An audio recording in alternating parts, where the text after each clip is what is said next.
The New Orleans Saints were entering their second year in the National Football League when Hollywood came calling. On November the 3rd, 1968, as the New Orleans Saints entered the field to meet the Dallas Cowboys at Tulane Stadium, fans quickly noticed that quarterback Billy Kilmer appeared taller and leaner. Shortly thereafter, a second, more familiar number 17 made his entrance onto the field. The imposter was none other than Hollywood legend Charlton Heston, dressed in a Saints uniform for his role in the film Number One. Heston had been preparing for over a year for his role as aging quarterback Ron "Cat" Catlin, facing the end of his career and uncertain future. Chuck and I did a picture together called Number One, which was inspired by a photograph that Chuck saw in Sports Illustrated of a quarterback, I think it was Y.A. Tittle, who at the end of his career was beaten badly in a game. It was down on his knees at the end of the football field, blood rushing out of his mouth and his ears and his nose. And that left an impression on Chuck. Here was a guy who had achieved everything that he might have wanted in his given world, in the world of football.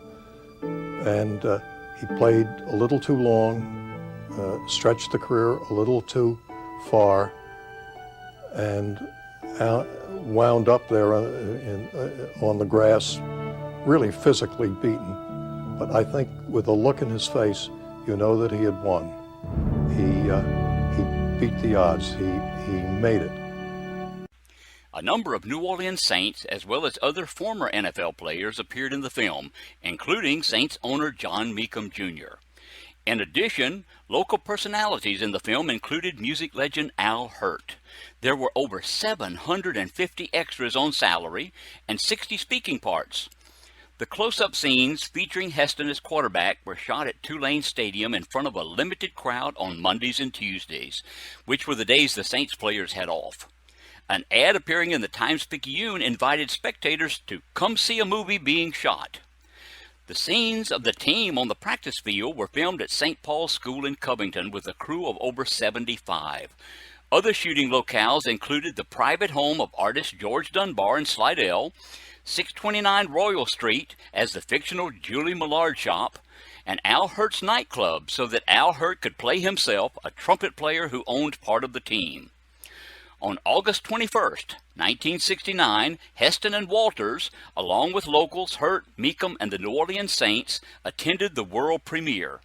Sports personalities, city and state officials, and press attended the event at the Lowe State Theaters to see their own New Orleans Saints on the silver screen. The theater was divided into 50-yard line, 40-yard line, and end zone seats. When Heston learned that the Saints and Sinners Club was interested in sponsoring the world premiere and that the Saints Foundation would benefit from the event, he agreed to take time off from filming the Hawaiians and come. He and Walters set up at the Lowe's box office earlier in the day to autograph and sell premiere tickets benefiting the victims of Hurricane Camille, which struck 4 days earlier. Heston said that the main reason for filming in New Orleans was that the Saints had no past, and added that New Orleans was the natural and ideal location for filming the movie. And now for a little lagniappe. Besides the photos and articles that you've just seen, we wanted to show you a couple of other pieces from the Pool collection that were issued by the studio at that time.